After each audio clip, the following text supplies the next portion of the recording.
Hi everyone, this just to let you know, this webinar is sponsored by Crown House Publishing, and they want you all to know that there's 30% off a selected list of Crown House's catalogue with the code NQT30, which you can tap in at the Crown House website when you order one of their books. So make sure you go to the Crown House website, look at what's included in the offer.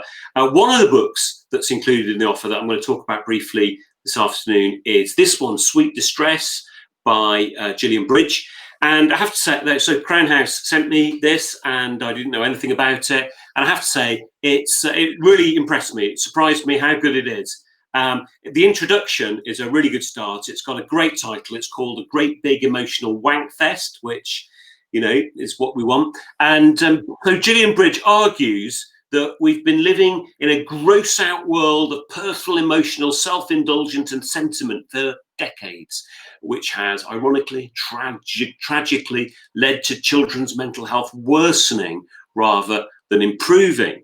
And she suggests that the solution is to take more of a positive view of mental health. And so instead of seeing mental health as a negative, you know, actually mental health is a positive. We should be mentally healthy, and to give young people more control over the kind of narratives that they use to describe their lives, and to get a bit more to grips with being resilient. And so she says that we're all, but especially young people, we're all too focused on much too short-term notions of happiness, and we neglect putting in the effort we need to maintain mental health.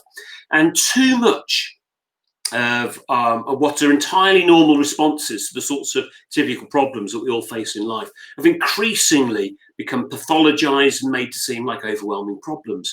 And this is a bit difficult. So children are encouraged to see themselves as fragile and brittle rather than as resilient. And we've got a fundamental mismatch between our expectations and our experiences. So it used to be thought things like what doesn't kill us makes us stronger. But maybe now the norm is more to avoid taking risks because anything negative might damage us beyond repair.